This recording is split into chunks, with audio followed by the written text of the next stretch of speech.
Bismillahirrahmanirrahim. Assalamualaikum warahmatullahi wabarakatuh, teman-teman. Jadi di sini saya sendiri dari kelompok 8, yakni Andi Hairani, Andini Sarina, Muhammad Hakim Al-Akbar, dan juga Sonia Anggara.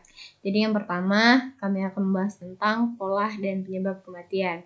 Jadi pola ini membahas tentang model atau bentuk dari suatu kesehatan dan juga penyakit. Nah, sedangkan penyebab kematian ada banyak menurut ahli. Salah satunya kami ambil menurut WHO pada tahun 2008, yang ini disebabkan oleh 2, penyakit tidak menular dan juga penyakit menular. Yang kedua, saya akan membahas tentang masalah kesehatan di Indonesia. Masalah kesehatan di Indonesia ada banyak sekali permasalahan. Yang pertama, ini angka kematian bayi masih tinggi. Yang kedua, penyakit tidak menular atau PTM seperti stroke, ginjal kronis, kanker, maupun diabetes. Yang ketiga, penyakit menular atau PM seperti TB, HIV, AIDS, dan juga penyakit sekarang COVID-19. Nah, yang keempat, stunting pada bayi. Yang kelima, tembakau, yakni pada remaja. Yang keenam, penyalahgunaan obat. Yang ketujuh, kesehatan kerja yang belum terlalu difokuskan. Yang kedelapan, yakni akses Yankes. Yang kesembilan, akreditasi puskesmas. Yang kesepuluh, masalah dokter spesialis PTM, yakni penyakit tidak menular. Yang kesebelas, masalah biaya atau dana kesehatan. Nah, jadi yang selanjutnya saya akan membahas tentang determinan. Jadi determinan itu sendiri yakni faktor yang mempengaruhi kesehatan. Nah, ada beberapa faktor menurut teori klasik. Yang pertama, gaya hidup. Yang kedua, lingkungan. Yang ketiga, pelayanan kesehatan. Yang keempat, faktor genetik. Nah, ada juga faktor-faktor determinan yang disebutkan oleh Piagam Ottawa Charter. Ini pada tahun 1986. Yang pertama, ini perdamaian atau keamanan. Yang kedua, tempat tinggal. Yang ketiga, pendidikan, makanan, pendapatan, ekosistem yang seimbang dan stabil, sumber daya yang berkesinambungan, keadilan sosial dan bayi. Yang kelima, tembakau, yakni pada remaja. Yang keenam, penyalahgunaan obat. Yang ketujuh, kesehatan kerja yang belum terlalu difokuskan. Yang kedelapan, yakni akses Yankes. Yang kesembilan, akreditasi puskesmas. Yang kesepuluh, masalah dokter spesialis PTM, yakni penyakit tidak menular. Yang kesebelas, masalah biaya atau dana kesehatan. Nah, jadi yang selanjutnya saya akan membahas tentang determinan. Jadi determinan itu sendiri yakni faktor yang mempengaruhi kesehatan. Nah, ada beberapa faktor menurut teori klasik. Yang pertama, gaya hidup. Yang kedua, lingkungan. Yang ketiga, pelayanan kesehatan. Yang keempat, faktor genetik. Nah, ada juga faktor-faktor determinan yang disebutkan oleh Piagam Ottawa Charter. Ini pada tahun 1986.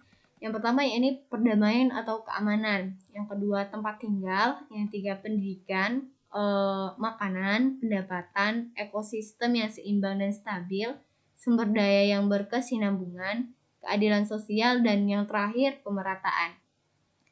Nah, selanjutnya akan dijelaskan oleh saudari Andini Sarina. Selanjutnya saya akan menjelaskan tentang indikator kesehatan. Nah, di sini ada 24 indikator kesehatan. Yang pertama itu ada prevalensi balita kurus dan sangat kurus, prevalensi balita gemuk, prevalensi diare, prevalensi pneumonia, prevalensi hipertensi, prevalensi gangguan mental, prevalensi asma, prevalensi penyakit gizi dan mulut, prevalensi disabilitas. Ada juga prevalensi cedera, prevalensi penyakit sendi, prevalensi ISPA, proporsi perilaku mencuci tangan, proporsi motorik hidup tiap hari ya. Terus akses air bersih, akses sanitasi, cakupan persalinan oleh nakes, cakupan pemeriksaan non-natal negatif 1, cakupan imunisasi lengkap, cakupan perkembangan balita, ratio dokter atau puskesmas, dan ratio bidan desa. Selain juga ada prevalensi balita gizi buruk atau kurang, terus juga ada prevalensi balita sangat pendek dan pendek. Oke, itulah indikator yang terdapat dalam indikator kesehatan yang tadi terdapat 24. Itu mencakup kesehatan pada masyarakat, mana dari usia balita, dilihat dari usia balita dan hingga dia usia ke atas ya. Baik, selanjutnya saya akan menjelaskan tentang profil kesehatan. Nah, di sini ada beberapa hal yang mencakup dalam profil kesehatan. Yang pertama itu ada demografi, yakni membahas tentang keadaan penduduk di Indonesia. Yang kedua ada fasilitas pelayanan kesehatan dan UKBM, yang mana membahas tentang pusat kesehatan masyarakat seperti puskesmas, klinik, dan lain sebagainya. Yang ketiga ada sumber daya manusia SDM kesehatan, yakni jumlah tenaga kesehatan yang ada di puskesmas, di klinik, dan lain sebagainya. Yang keempat itu ada pembiayaan, yakni anggaran dana yang digunakan dalam kesehatan. Yang kelima itu ada kesehatan keluarga. Yang keenam ada pengendalian penyakit, yang mana biasanya pengendalian penyakit menular yang mampu diobati dan juga imunisasi. Dan yang terakhir itu ada kesehatan lingkungan, yang mana di sini agar kiranya kita menjaga lingkungan bersama agar kehidupan kita semakin sehat dan terhindar dari penyakit. Sekian, terima kasih. Baik, terima kasih. Baiklah, saya akan menjelaskan tentang metode pengkajian masalah. Yang pertama itu teori Bayes model atau HBM. Menurut Becker terdapat 4 komponen yang terlibat dalam tindakan seseorang untuk berperilaku yang berhubungan dengan kesehatan yang biasa, yaitu yang pertama kerentanan yang dirasakan individu, yang kedua keseriusan yang dirasakan individu, tiga manfaat dan hambatan yang dirasakan individu, keempat isyarat atau informasi melalui pesan dan dari media informasi. Selanjutnya konsep H.L. Bloom menjelaskan ada 4 faktor utama yang mempengaruhi derajat kesehatan masyarakat yang terdiri dari faktor gaya hidup atau lifestyle, faktor lingkungan, fisik, biologi, sosial, ekonomi, budaya, faktor pelayanan kesehatan, jenis cakupan dan kualitasnya, dan faktor genetik keturunan. Berikut gambar konsep H.L. Bloom. Yang pertama itu perilaku, kedua kesehatan, dan yang terakhir lingkungan. Selanjutnya trias epid.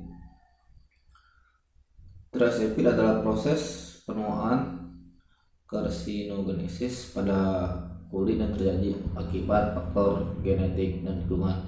Penyakit lain seperti infeksi kulit, dermatitis kontak, pemphigus, psoriasis, dan penyakit virus juga dikaitkan dengan interaksi antara genetik, imunologis, dan lingkungan. Yang terakhir, teori Lorer-Green merupakan salah satu teori perilaku yang dapat digunakan dalam mendiagnosis masalah kesehatan ataupun sebagai alat untuk merencanakan suatu kegiatan perencanaan kesehatan. Perencanaan kesehatan dengan diagnosa model pendekatan sebagai berikut. Yang pertama itu sosial, kedua kesehatan, tiga perilaku dan lingkungan, yang terakhir pendidikan dan organisasi. Terutama sekali untuk self management pada penyakit kronis.